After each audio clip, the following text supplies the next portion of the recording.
Gather, veterans. It's time to join the fight. The long war begins. I am the hammer. I am the sword in his hand. I am the gauntlet about his fist. I am the bane of his foes and the woes of the treacherous. I am the end.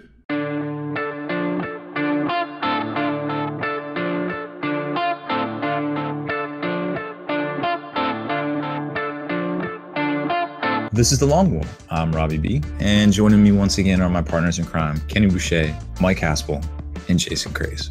What's up, guys? Yo, dog, great to be here. Hey, hey, hey. He did it, yes. Hey, what's happening, gang? Winner, winner, chicken dinner. I don't think I can get away with doing that. What? Wow. Yeah. I don't think I can do it either. That was good. I got my inner fat Albert came out. I mean, it might not be inside you anymore. We all have a little fat Albert in us. Dude, I always wanted to be the guy with the big sock toque, like down all over his whole head. The coolest shit when I was a kid. I was like, I need one of those. It was Yeah, right? Something mouth, wasn't it? Yeah, it was like mush mouth, maybe? Mush mouth. Mush mouth. Yeah. I also needed it to be socially acceptable to walk around with that on. Which it was not. Yeah, and people not think you were trying to hold up the bank. Relatively progressive cartoon, if you think about it. Yeah, more ways than one. So- At least two. That means multiple ways. Yes. As a rules lawyer, I can concur with that statement. We're gonna need all our rules lawyering to get through this episode for sure. I feel like, because now we're down to the nitty gritty.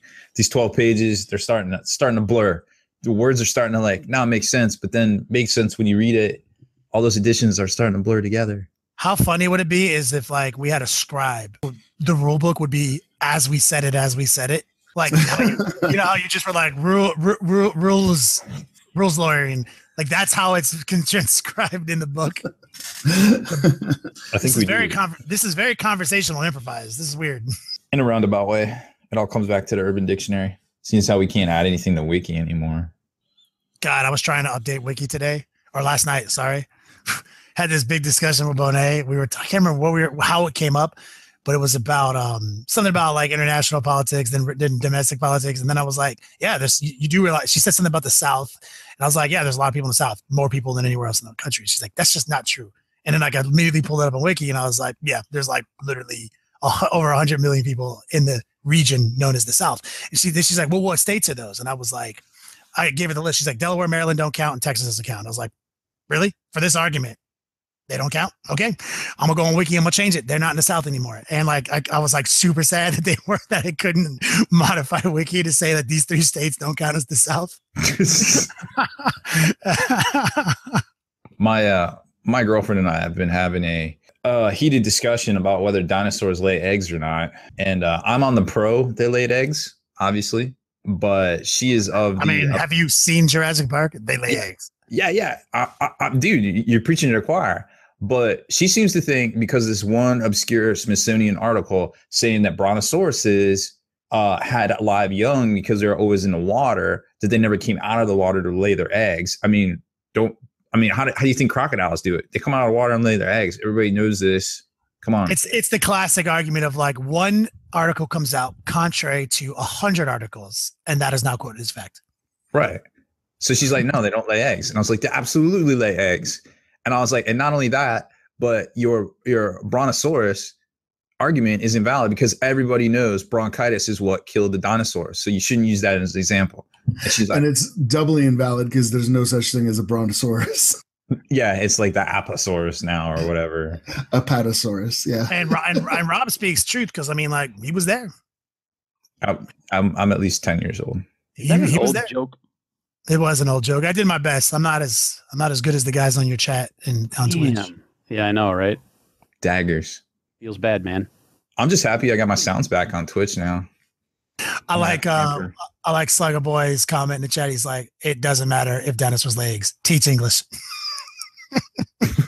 I'm like, fair point, homie. I'm with that. I'm all about that. Okay, so what's up? Tabletop Marketplace? Yes, Tabletop Marketplace. So next week's new releases for Games Workshop are no 40K. Dun, dun, dun. Looks like we got the reboxing of Corgus Call and the Blood Secretor, which are that dude that's holding the little flesh hound out of the Age of Sigmar starter. And also the Battle Cat, or the Dragon Cat's back, Vandus Hammerhands. He is back as a single box as well, both out of the original starter. I think they're going for 40 each. Survey says, yep, 40 each US. And then they're rolling out the Age of Sigmar, the new starter, the Thunder and Blood, I think it's called, where they've colored the sprues, kind of like they did back in the past when you got the like blue Gene Stealers and the, you know, Space Marines were all colored and everything. It was pretty neat.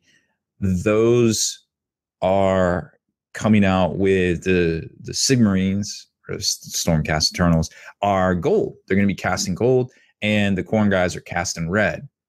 And you can actually, it comes with like a fold out mat to play on, and the box itself you can use as a piece of terrain as well. So nifty little box. It's only $80 as opposed to $125 for the other starter. So I don't know. I don't know if it's replacing it in addition to. Don't have the answers there. I guess we'll find out this weekend when everybody's making that mad dash to scoop up their 8th edition copies. We'll see it go up for pre-order on GDub's site. It is kind of cool that they like just have the box as a piece of terrain, though. So that's kind of neat. Yeah, I think it's definitely multi-purpose. Now, if they did something cool, like for instance, the Alien versus Predator 2 from Protos Games has the little foam cutouts already inside of it for the figures. That's like how it's packed. Now, of course, I don't know if that would ever fly because we all like to cut our stuff out and put it together. But what if, you know, it had the sprues on top and you could put stuff together and then boom, you put it right into, you know, the little foam cutouts. That would be pretty neat too. But I don't know if that's the case. But that's what's coming out. Forge World has the 2 index books for Chaos and Space Marines. Start shipping. I would imagine a lot of people are going to start getting their shipping confirmations as early as this Thursday, which is tomorrow. And then we'll see towards the end of the month the Imperial Guard, which also contains the Titans and some of the Mechanicus stuff. And of course, the Dirty Xenos, which is going to have the Orcs, the Eldar, and your Tyranids. Dun, dun, dun. So yeah, there's all sorts of game aids and accessories coming out this weekend as well. For 40K, you got the objective box, you got the new command dice, you got the wound tracker dice, you got the little gauge, new Death Guard green, and tactical objectives card pack. So tons and tons of stuff coming out. It's gonna be an expensive weekend, that's for sure. I feel yes it is. I'm like, oh my gosh. The old GW chip is going off. Yeah, it's like pew pew pew pew pew pew. Yeah, it's pretty crazy. Or Pride's talking about GW re-releases Dragon Cat, like right when I'm painting it up on Twitch. Like that is literally what we've been working on for the past couple of weeks on Twitch. And it only worked out that way because it took you 6 weeks to paint it. So that's also incorrect. I did skip a week too. I feel like it's been at least six to 12 shows. Well, you know, if Twitch was all I did, then I would probably have it done in a week. But unfortunately, I do this other thing called SpikeyBits.com, and been putting out a lot of videos on over the past couple of weeks. SpikeyBits.com? Yeah, it's a website. You should check it out. SpikeyBits.com.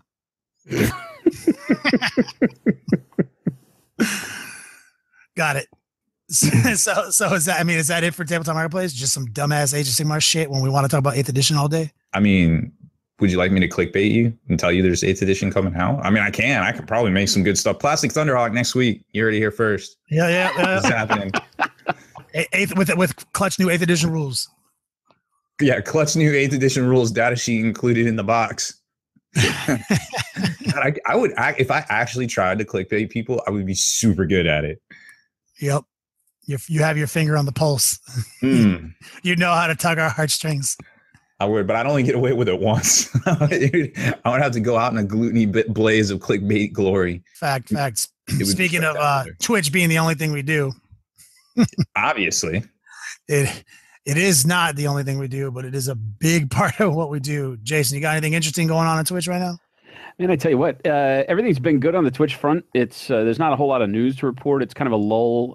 Twitch obviously being tied mainly to the world of video games and E3 being this weekend. So that was the biggest thing somehow thank goodness they held the servers together and we didn't see as big of a traumatic spike in drops and all that nonsense as we did last year and all the previous years. So I got faith in the Twitch backbone is getting stronger. But other than that, the business as usual. Come by and join us. Make sure everybody gets a chance to come in and see some live painting. We've had a lot of new people drug kicking and screaming into the world of live interactive miniature painting and rules arguing and all the cool stuff that we tend to do on live. So Nerd City and we got a little bit of news movement. Obviously, Juice isn't here with us. He's on vacation right now. He just celebrated his engagement party. And Eats Lab is moving forward, but also we've recently discussed behind closed doors a redesign of the Beats Lab in general to where, look out, the Long War TV might finally start happening, which is something that Jason, myself, and Rob have been working on for a long time, even migrating podcasting over to an opportunity where you can interact with it on Twitch and now potentially live 8th edition battle reports from the new formed Beats Lab. And additionally, potentially with Twitch doing all these VODs now and everything, we might have 8th edition studio battle reports on live replay sometime every week. So there might be 10 new reasons to get your entertainment from Twitch, especially from the Long War. I feel like that was at least 10. Yeah. I only get out of bed for like 12 reasons. And he miscounted. This guy. Well, we were looking around. Speaking of the Beats Lab and stuff, that's Juice lives roughly 40 to 45 minutes away from me on the other side of town. But so I'm looking at my lease is up and I'm out of here anyways. So I was looking at either moving closer to him or closer to Raleigh Durham area, and so I was out looking at places to rent today. And the one lady was like, "Oh, okay. Well, what are you looking for?" I was like, "Well, I'm probably looking for like 3 bedrooms." For me and the cats. And she just kind of looked at me and I was like, I need a bedroom. One for each cat. There's no way around it. They all have to have their own bedroom. And then she just kind of looked at me again. I was like, I'm obviously joking. It's a joke. Yeah, you're like, yeah, I'm joking, stupid. Nobody would do that. But then he just adds, no, but seriously, like each cat needs its own room. But seriously, I'm going to need 3 rooms. And I thought about it. I was like, is there another rental place around here? Because I feel like we got off to the wrong foot. More cat friendly. but no. So we've been looking around, definitely trying to move a little bit closer to Juice so we can make some yeah, here in the summer we're talking about making some of these changes we've been talking about forever, and shit's about to get super real on the Long War Network. You can always find us on Facebook. Definitely stay connected on the Long War Network on Facebook. 8th edition rules you need to know. The 8th edition rules you need to here they are, they're right in front of me. The 8th edition rules you need to know. First off, there is a huge fight, or I wouldn't say fight, but there's a huge online discussion going on now about the wording of one little rule in one little margin. Are you talking about modifier gate? Yeah, modifier gate. Or reroll gate. Which one are we calling it? We'll call it reroll gate. Reroll gate. So if you have the rule book by now, it's on page 178. It's right next to point 2 called the psychic phase. It's off in the margin. It's called rerolls. And everything sounds fine. It's like, hey, you can reroll a dice. You can only reroll a dice once. It's all stuff we know. We're not stupid. We're not unreasonable. We know these things. These are universal truths. 40K. Got it. The problem comes in right when you read the very last sentence. And it says, and rerolls happen before modifiers, parentheses, if any, are applied. And that's what was causing all the explosions right now, because we know there's modifiers in 40K. We know there's +1 to hit. We know there's -1 to hit if you're on cover, if you're airborne, yada, yada, yada. And there are things -1 to cover save, +1 to cover save, +1 to strength. There's all manner of modifiers. There's a slew. But the most predominant set of rerolls that people are discussing are rerolls to hit. Yes. Especially because a lot of people are like, yo, Gilliman with all these last cannons, this could be an issue. Like the whole army is rerolling everything. So, obviously it's hard for us to wrap our 40K veteran brains around it because we haven't had this like weird modifier, not weird, but like this modern modifier style of rule sets where modifiers can be applied. So the big issue, right, is what happens if you have 100 guys with bolters getting ready to shoot against a unit of Gene Stealers. And the unit of Gene Stealers is a Venom Thrower within 3 inches. The Venom Thrower says -1 to hit modifier, right? -1 to hit. And obviously we understand there's no section in the rules that has like universal special rule modifier and defines it. You just have to use the English language to know that if something modifies something, it is a modifier. So we took us a second. It took us a second to wrap our heads around it, right? Like, what is this? And I mean, I think Haspil had the greatest point, like a sequence of events that is not natural to us in 40K. What's that? Where he said that you roll all your dice, do your thing, and then we apply modifiers. That's kind of how 40K works right now. So if you say, here's 20 boulder shots, what's your ballista skill? 3. I hit on 3s. Even though I'm saying you hit on 4s, that's a modifier. You have to roll your 20 dice. You don't get to re-roll the 3s because you have to apply the modifier after any re-rolls. Right. So at that stage in the game, those are technically hits. Then you re-roll the 1s and 2s. And now we apply the modifier. Looks like all those 1s, 2s, and 3s all miss, homie. You don't get to re-roll the 3s. Nope. Kind of a big deal. So we thought Gilliman OP. We thought all these re-rolls OP. It turns out, and I was on record as saying re-roll the 1s. I hate re-roll the 1s. It's the stupidest thing in the world. Blah, blah, blah. Ordinance. Turns out re-rolling 1s, kind of the biggest deal because a 1 always misses. So that's our best math right now when you're dealing with people with venom thropes and changelings and stuff. So that's basically a summarized version of re-roll gate. Now, is there anything like that in other game systems, Jason? I mean, most other game systems go with a target number approach, and your target number, you don't roll the die until you understand what your target number is. So there are modifiers that can be placed, I guess, after for certain things, but generally you're looking for your target number and you're rolling that. And if you've got a reroll, it's the way that you guys are describing it makes no sense. Right. I mean, like legit, you would roll a die knowing what your expected number was. You wouldn't roll a die based on your stat card needing a 3, only to have your opponent go, ha ha ha ha, 4 is what you really needed. That doesn't make any sense. So I feel like I happen to agree with you just a little bit. But keep in mind that only comes into play on a reroll. Because if you're rolling the first time, you would say you just need a 4 to hit.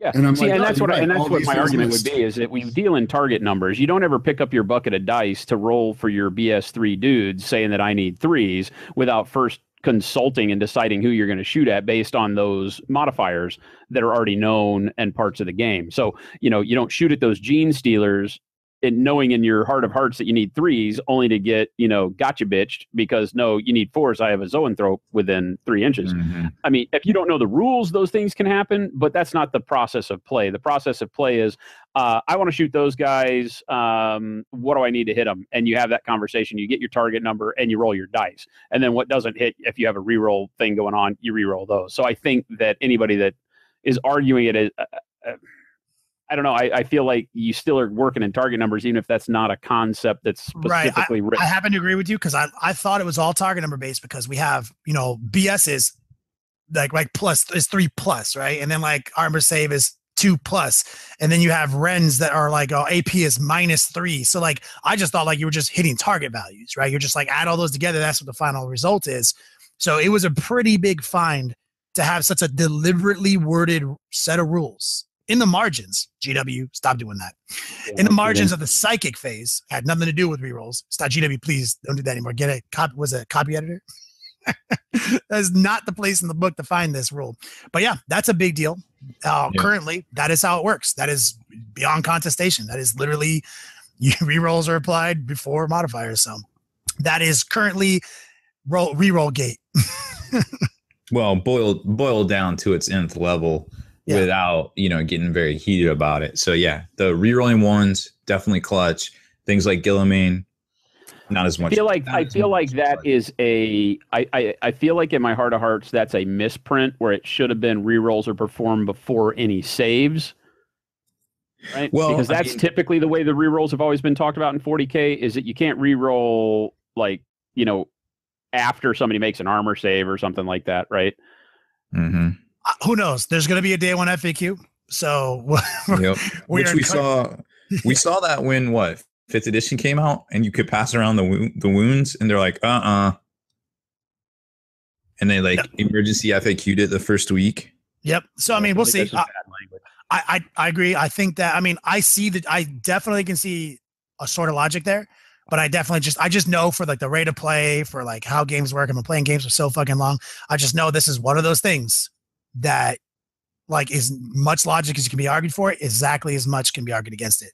And so I would like to see, and my default rules rewrites always goes to feel goodsies versus feel badsies. And I think this has the potential for too much gotcha bitch, which is a feel badsy. Well, yeah, because I mean, again, I mean, you have to be based on target numbers, because it's not like you say, okay, I rolled a hit and on a 3 because of my BS3, and then somebody else says, no, you don't really hit, even though if the 3s roll out and then you re-roll all misses, and so you're only re-rolling your 2s and your 1s, I can see so many like, oh, you picked up the dice too fast. How many were those before? You know, like it just creates an unnecessary discussion with your opponent. And yeah, it's horrible. Again, that's what I keep alluding to. It's like rock solid rules are not hard to write. I mean, well, maybe not rock solid, but they much more solid than this are easy to write. And obviously, as a caveat to anyone listening to this, like we fully are happy with 8th edition versus 7th edition. We're always 100%. We're always going to report on what's going on here, and that's what's being discussed right now. So, Rob, what else do we have on the list of rules you need to know? I think we need to talk about reserves, because Haspil was playing his test game and he was getting a little mixed up on how reserves work versus, match play versus narrative play versus where's the Haspil, walk us through your findings.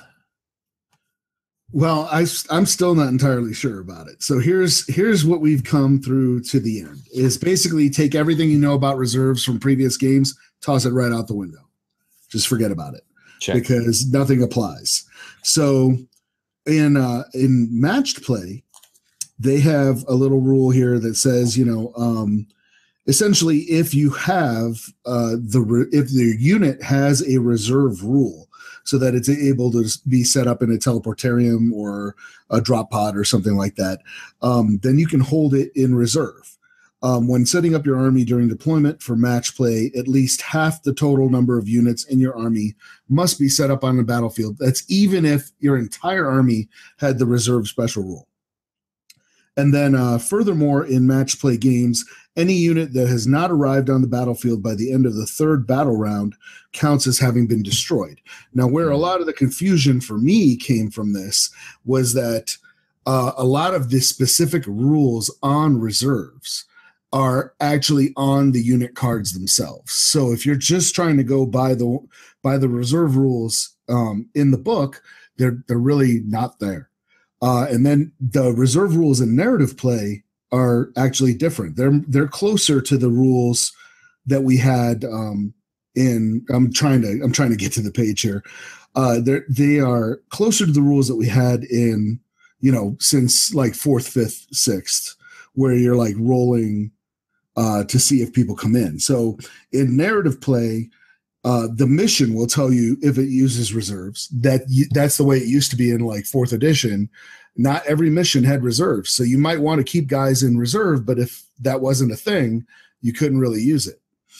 So in narrative play, the mission will tell you if it has reserves.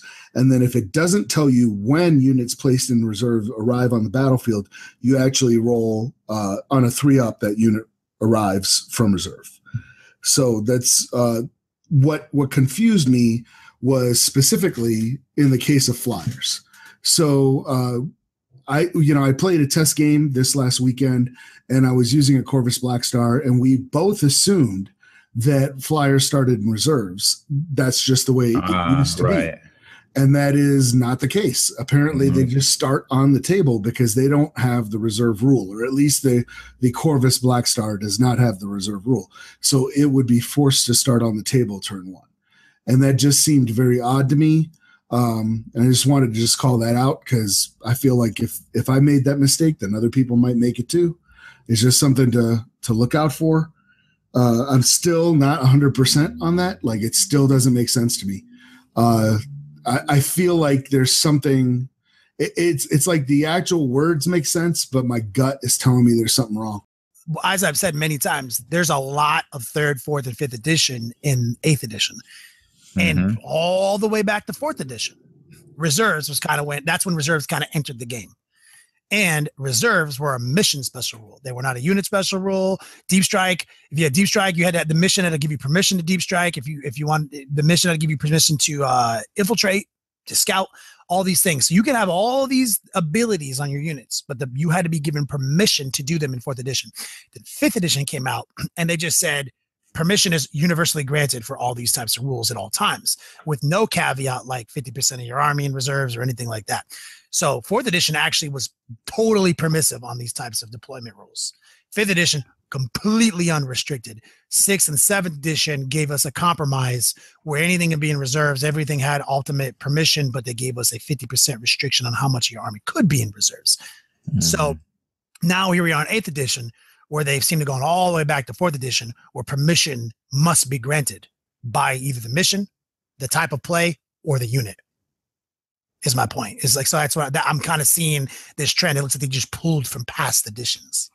Yeah, I mean, okay, so there is a lot of that, but something to keep in mind too is that you can just, like Haspil was saying, it's like, I don't like it, but you have to suspend disbelief when you're reading this. And I got a crash course on that, learning the Age of Sigmar rules for competitive, well, actually just from the get-go. So I feel like I was a little bit better to approach this with an open mind, learning Age of Sigmar. But if you take that approach and just realize that you're going to have to do a lot of cross-referencing just in general to find rules. Some rules are on the data sheets, which are a little bit more specific, and hopefully we can all pull those up on our phones in the near future, just because we're not going to carry all 5 of these books around with us or whatever, right? So being able to pull it up like in Age of Sigmar and look at what the units do while your opponent's moving instead of bothering them is great.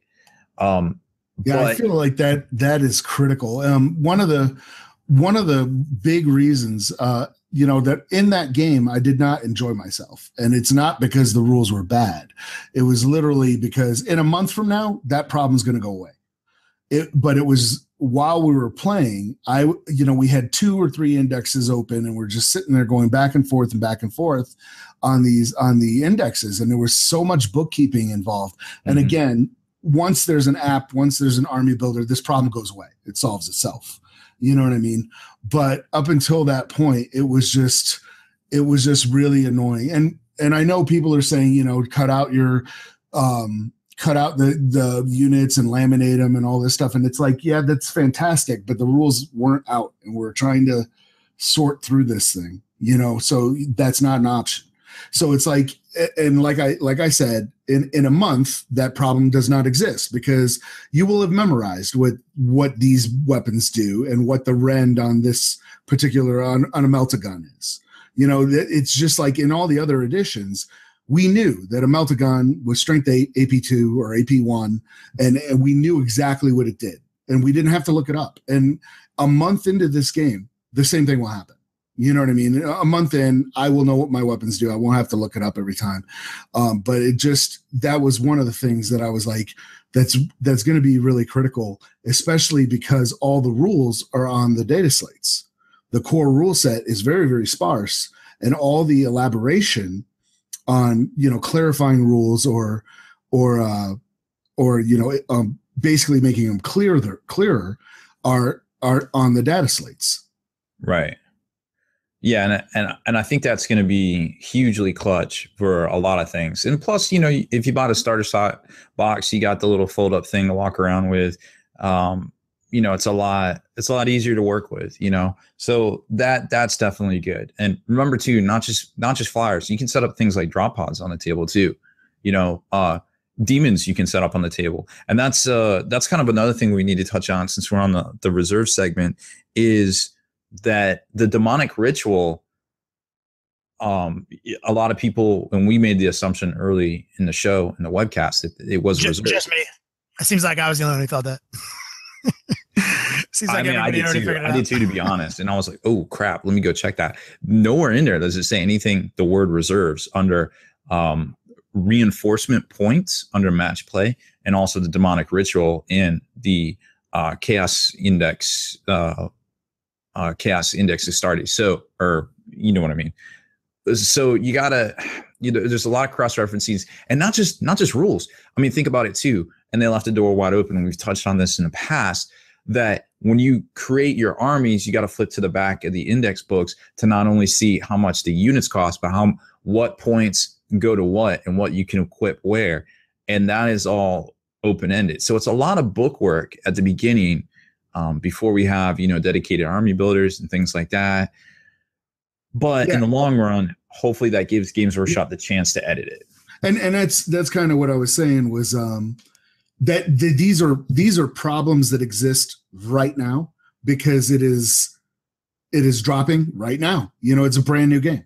So it's like in a month or two when it's caught up and we have an app or an army builder or something, all those problems go away. It'll just, unless you're picking up a new army, and that's always been the case, where, I don't know what these guys do. Let me feel them out. Yeah.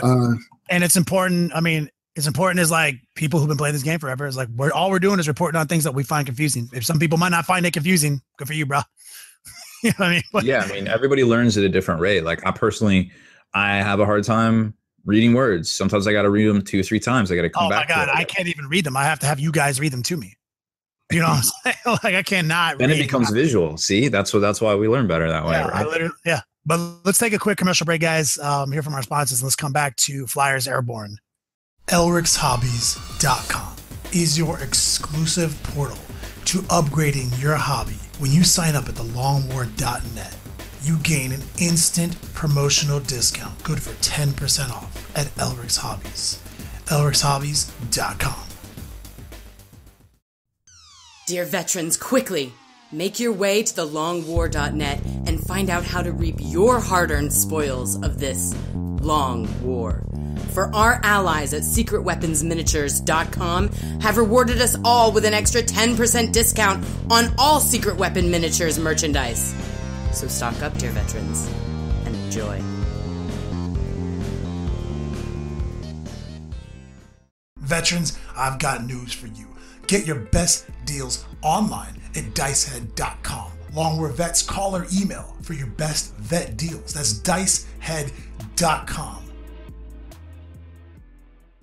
And we're back. Flyers, Airborne, hovering. What's going on? It seems like it's a crazy new flyer world.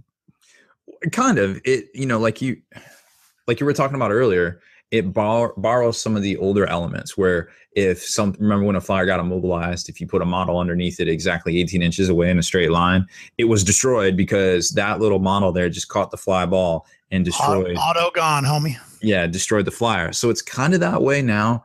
Flyers are restricted to moving 90 degrees before you actually start to move.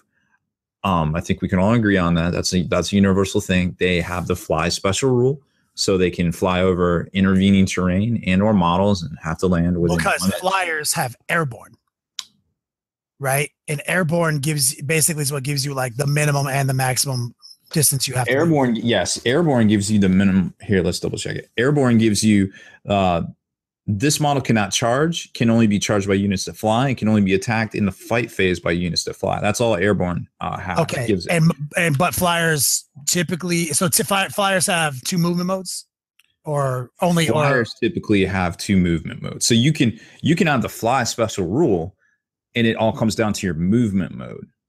If you have a minimum, you always have to move your minimum. So a flyer with the hoverjet special rule, does it lose this minimum movement?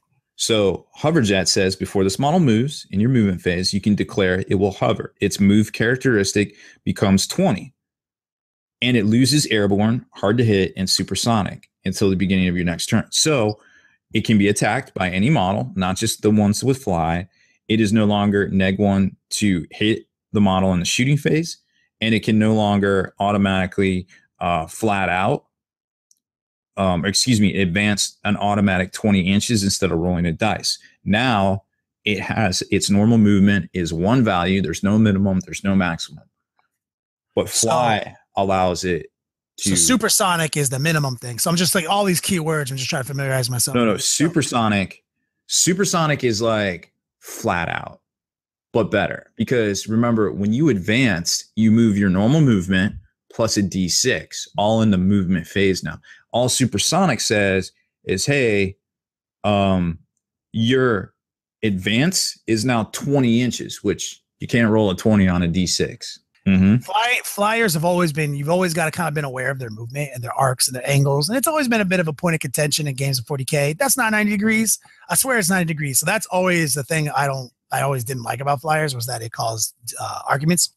Not everybody is a geometrologist. Yeah. Yep. Everyone's got a different point of view. Everyone's a different height. Everyone sees the model from a different angle. So I already didn't like that. But you could kind of predict their flight paths if you have, like, say, a horde army, or say you have some fast movers that are wide, like maybe, I don't know, a land speeder or 2 land speeders, or maybe a falcon. You just kind of place it where you think they might have to go and force their hand to either fly off the table or not be able to place the model within one inch of an enemy model, or more than 1 inch away, and then thus they're destroyed. But here's a rule that maybe a lot of people didn't see, or maybe they did, and I'm just crazy. In advanced play, which a lot of these rules are located in, like earlier it was stated to us in a very funny way that, I love how AOS these rules got these 5 pages of rule, except the 50 other rules in the back of the book for advanced play, which we're all going to play. So under advanced play, flyers, all flyers, that is, units specifically with the flyer battlefield role, can make use of the expanded flyer rules below. Blah, blah, blah, blah. Dogfighting, all these other things, stratagems, but here's the thing that's the most important. Leaving combat airspace. Sometimes pilots are forced to overshoot their primary target and could come around for another pass. In these rules, it outlines how you do so. In an exception to the minimum rule section of the core rules, flyers can move off the edge of the battlefield. Indeed, because of minimum moves, some may be forced to do so. These flyers are said to have left combat airspace. They can attempt to return to combat airspace at the end of their next movement phase. To do so, roll a dice. On a 1 or 2, they have been delayed and does not arrive this turn. But you can roll again in your next turn. On a 3+, that flyer arrives. Is set up on the board as follows. Place the flyer touching any battlefield edge, facing any direction, and move it directly forwards up to 6 inches. It cannot turn again. Flyers are always assumed as having moved their maximum distance when arriving on the battlefield in this manner. Any flyer that left combat airspace and is not re-entered by the end of the game counts as destroyed for the purposes of any victory conditions. Once you get to a certain part of the table, there's only so much you can move without flying off. And I had a quick question for you, Rob. Does Supersonic say up to 20, or is it just 20 more? It says, when this model advances, increase its move characteristic by 20 inches until the end of the phase. So yeah, advancing is up to. So. Is up to. Okay. Mm-hmm. So you won't get got by some gangster shit. So I mean, there's give and there's take, but these are like I said, these are things that we've observed already in our limited play testing. And the thing is that everybody is playing their army, the things that they care the most about. Everyone's really devouring those rules with a bias before they kind of branch out and look at all the other rules with the same degree of hunger. So we are focusing on things that are in our armies or in our style of play. And this is something that came up, obviously. And which does take us to our next point, Rob, the assault. Oh, hey, the assault phase.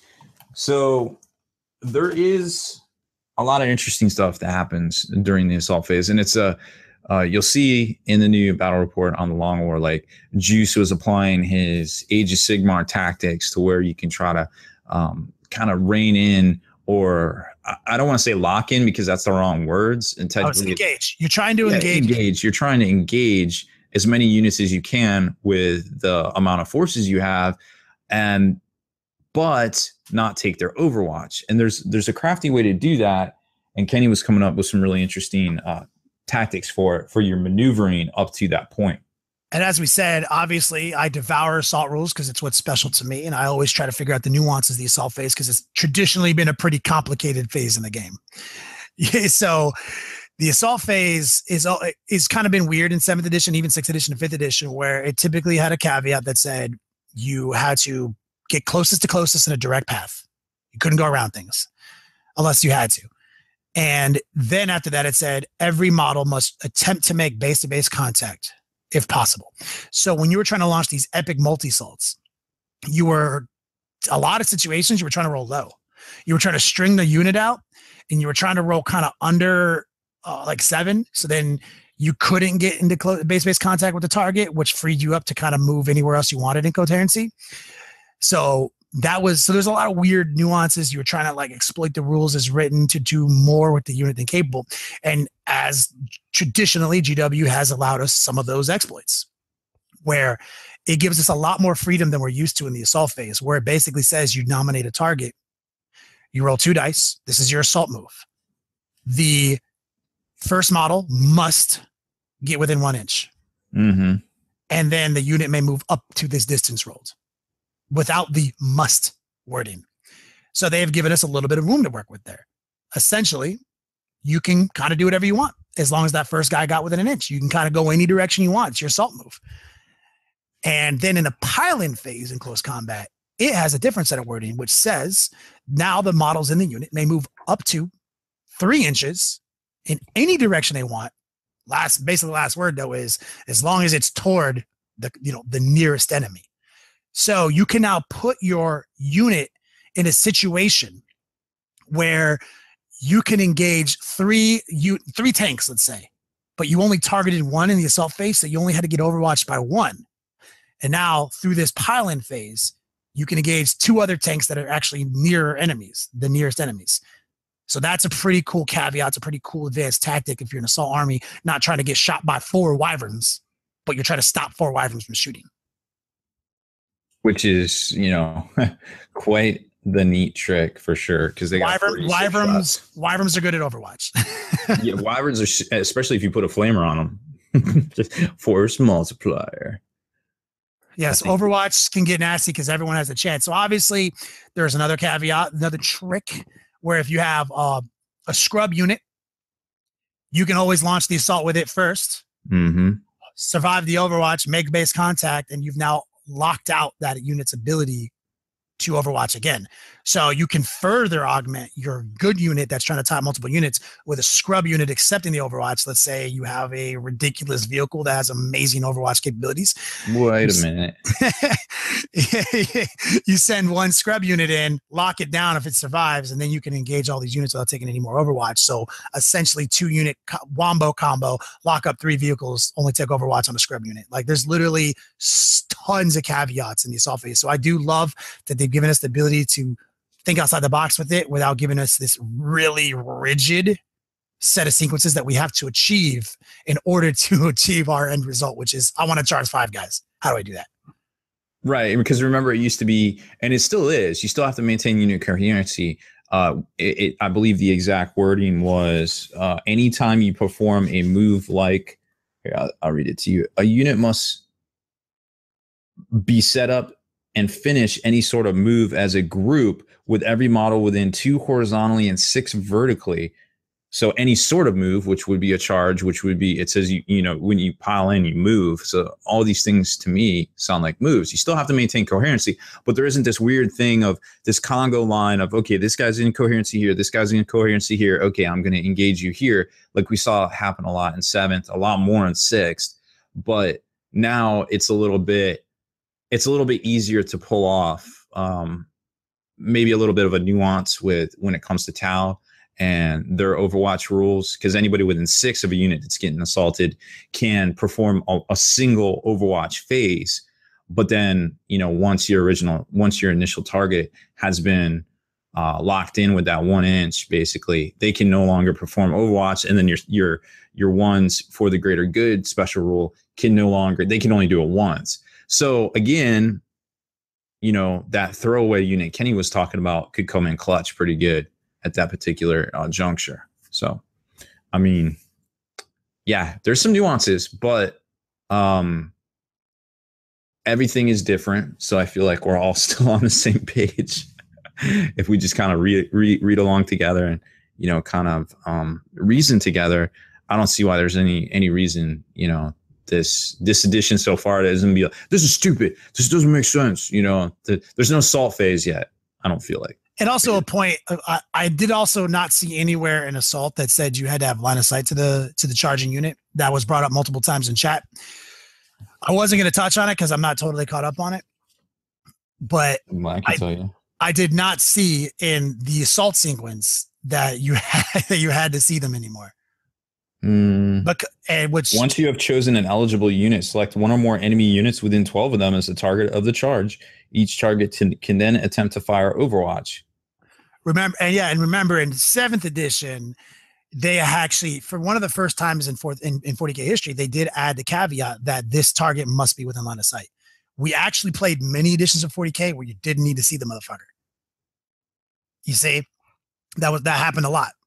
So I guess rules is written here. It just says a unit within 12, an eligible unit within 12. But then remember, to fire Overwatch, you have to be able to see your target. So if you're trying to charge somebody behind a wall, you're good as long as you're within 12. But guess what? They're not going to be able to Overwatch you because they can't see you. Because you're making a move. You're making an assault move. You're venturing out beyond and you're sneaking up on fools. Like, I do like it. We had many editions of 40K that had that. So I do also believe that you're eligible to assault units that you can't see. So let's move on to terrain. This is a very fun topic because terrain is how you fucking play the game, or else you're just playing on a bowling ball planet, right? Terrain is the thing that matters the most because it dictates how you maneuver, and how you deploy. And those are basically arguably the two most important parts of any competitive game. So right now on the back of the book, we have a battlefield terrain section. It starts on page 248, and it gives us 1, 2, 3, 4, 5, 6, 7, 8, 9. It looks like 10 different, I don't want to call them data sheets, but it gives us 10 different fully expanded sets of terrain rules, like woods, ruins, craters, barricades, obstacles, all the things that we've seen, and some specialized stuff like the Imperial Statue, the fuel pipes, hills, more generic, battlescape, more generic, that we know and love, we've come to play with over all the years. GW even has specific kits for some of this stuff. And I think, Kenny, you were more concerned with what, the ruin section? Well, I was mainly caught up in the wording. As we were all discussing earlier, is a huge wording that is totally different. This comes from the heart as a chaos player who runs units like Spawn, who don't have armor saves, and we're trying to just always get into terrain, trying to get that forward cover or whatever. So right now, most terrain features is not, if not all, say infantry. That's a keyword, guys. Infantry gains the effects of this cover as long as all models within a unit are wholly within it. So that's pretty powerful because it has nothing to do with how they look, anything. This is full-blown area terrain. Okay. Right. And a lot of area terrain rules kind of fell off the map in 7th edition, but most people just agreed that everything was area terrain. So we're back to essentially area terrain exists for infantry keyword. And then it goes on to say other units, which would be things like beasts, blah, blah, blah, blah, blah. They only gain the benefits of cover if every model in the unit is 50% obscured by said terrain. Now this is a big deal for a guy who plays Spawn, because Spawn don't have infantry keyword, they have beast keyword, meaning that if I'm going to get the benefits of a cover save, I need to physically obscure all 5 of my models by 50%. That means Spawn are probably going to not get that much cover. No, because they're chunky. Yeah, and which also means that their shitty 5-up cover, their shitty 5-up armor save is never going to have the beauty of being a 4.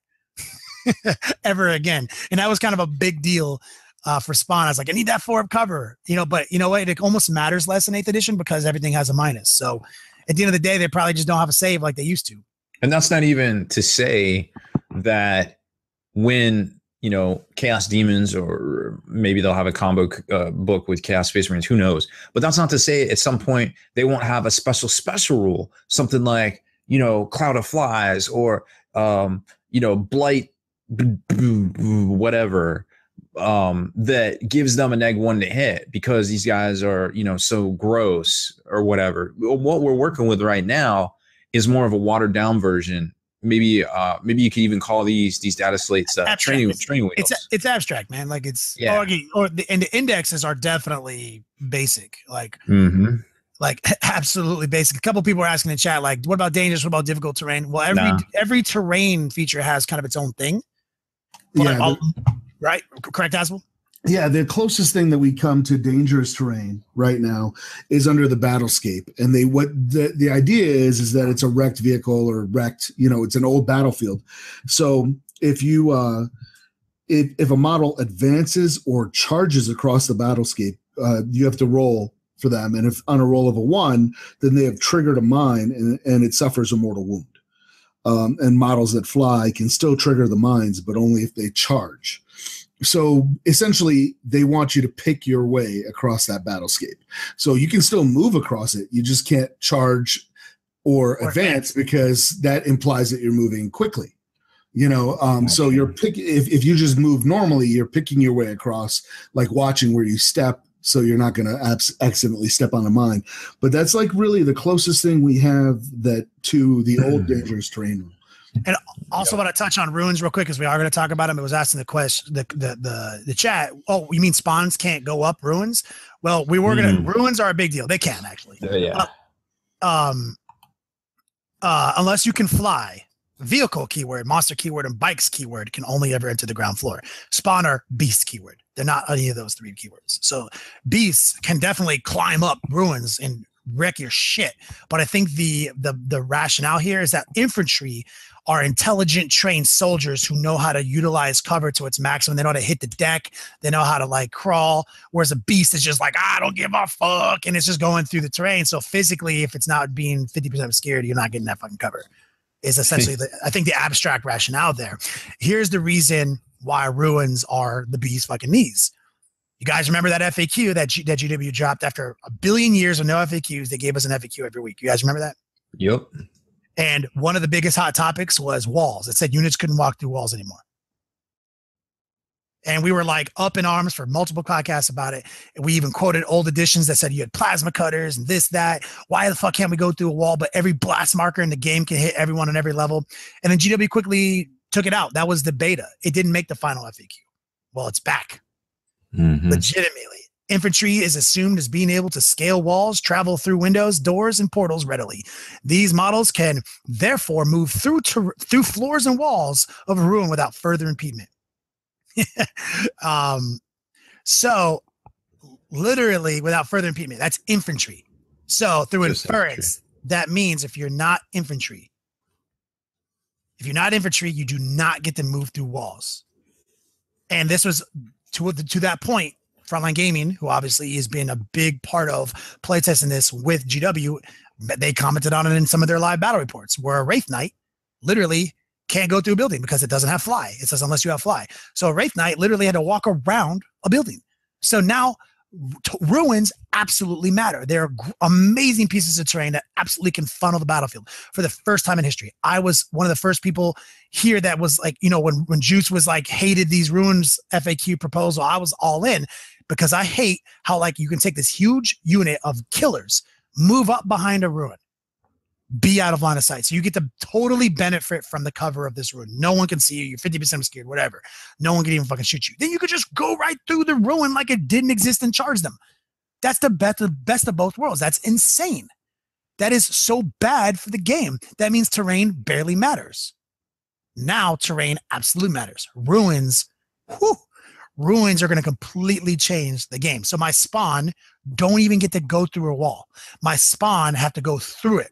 Now they can climb up the building, but they can't like just break through walls because they don't have the wherewithal of a trained infantry model to go through portholes, use doors, do whatever they need to do. This is an insanely good thing for a competitive game. So let's just recap. So what you're saying for the rule of unless they can fly, vehicles, monsters, and bikes can only end their move on the ground floor of ruins. So what does that mean? Does that mean I have to physically be able to fit my vehicle? There is wobbly modeler that is outlined in the book. So like there is a total outline of like, sometimes we know you can be there, but because of reasons, you can just agree that the model's there and mark it and continue. So there is absolutely a wobbly waddle rule that lets you be where you need to be. But I would assume that, you guys are going to have to come to your own conclusions. If you're saying that this bloodthirster is 9 inches tall, there's no way he's inside this building. So, to clarify, real quick, it says if a unit is entirely on or within any terrain feature. So if he's entirely on or entirely within, he gets the cover save. And bloodthirst is a bad word. I use the Bloodthirster. Bloodthirster has fly. A Bloodthirster can definitely leap to the top of the building. He's fly. Right, yeah. What it's saying is, but he doesn't have infantry. He doesn't get cover. He's not infantry keyword. He literally is without cover. So he will have to be at least 50% obscured. He has to be behind it. Every model.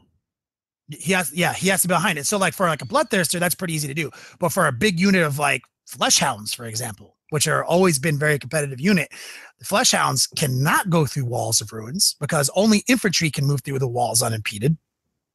Fleshhounds have to go around buildings. Oh, so I guess that just clears it up right there to begin with.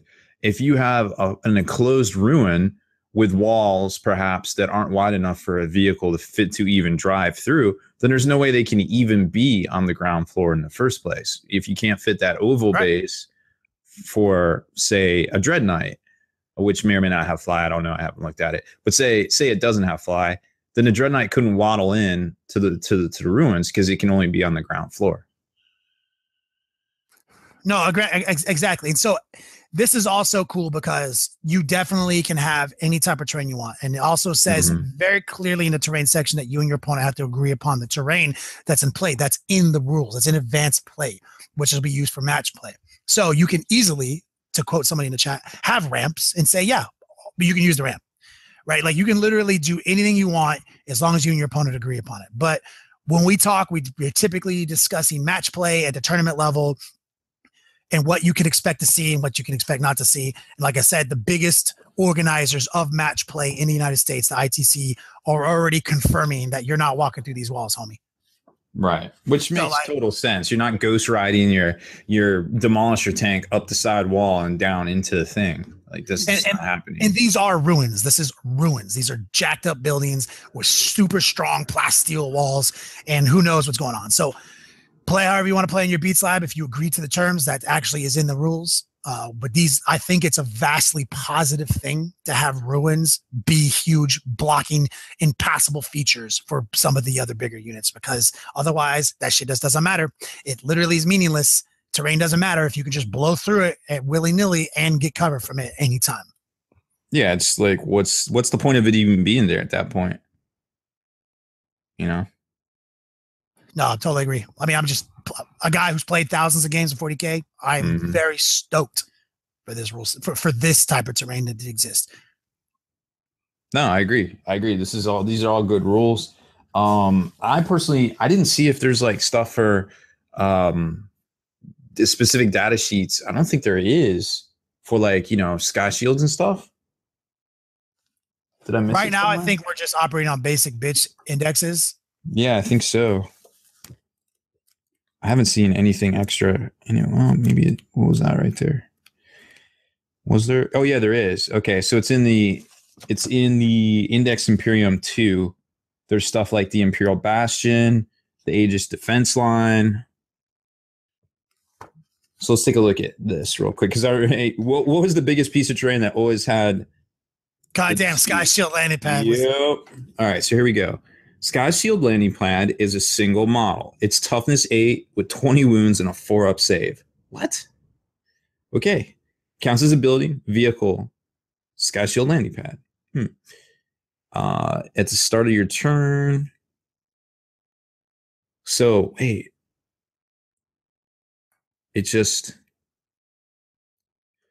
All right, so landing pad configuration at the start of your turn. If there are no enemy models within one, a friendly model within one can change the Sky Shield landing pad's configuration to one of the following. Shielded, all models, friend or foe that are on top, receive a 5-up invulnerable. 2 attacks made in the shooting phase, unless the fire is on top of the landing pad. Obviously, it's those the transforming petals. Notice, however, that the Sky Shield does not receive an invulnerable save in this manner itself. And then unfurled, any friendly unit with the flyer battlefield roll that spends its entire turn on the pad regains D3 lost wounds at the end of the turn as a result of the auto repair systems. What? Of the pad. That's crazy. Okay, that's powerful.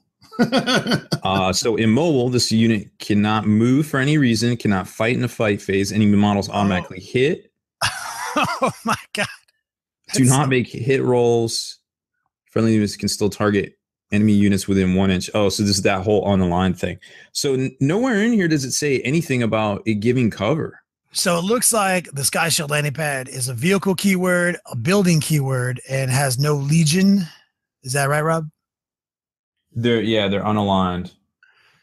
And so for the purpose of interaction, looks like vehicle has a set of rules. Building might have something in the future for interaction. We're not aware of what that does right now. Or for targeting purposes. For targeting purposes. But you can subtract vertical movement from a unit's movements and just get on top of this joint and benefit from this clutch 5 up and vulnerable. Yeah, that seems pretty good. Now, all of these are listed under the section called fortifications. So they are indeed fortifications. So also, if you have things that interact with fortifications, well, I'm imagine there. So at the end of the day, Sky Shield landing pad looking pretty strong. But now you can actually blow it up. Yeah, there's a couple of different things in play here. So I'm digging it, but obviously we need to get some test games in. I think the FAQ dropping, the day one FAQ will definitely help out a lot of these things that we have had questions. Multiple people have had questions on. I mean, that's where we're at in 8th edition right now. We're like beta testing their game for them with these leaked rules. Mm-hmm. Yeah, and one of the things I do want to caveat too is that GW has been playing 8th on Twitch. You know what I mean? And unfortunately, I've been so busy. I know you guys have been. Haven't been able to really watch them, but I don't know if maybe a lot of these questions are answered, in real time with these guys playing them. Because they've been actually hosting these games on there, which was a brilliant idea, because then you can just see how things are intended to work, at least. Yeah, from the rules designer perspective, that's huge. Yeah, so Twitch is definitely an amazing resource. I know we beat you guys over the head with that all the time, but there's more to Twitch than just finding the long war on Twitch. It's just a phenomenal hobby resource. The day one FAQ is definitely going to help. I'm putting a lot of faith in this. Come on, Gita. Yeah, I'm supposed to be running an event like on the 17th. So I'm feeling like that's going to be an exercise in frustration.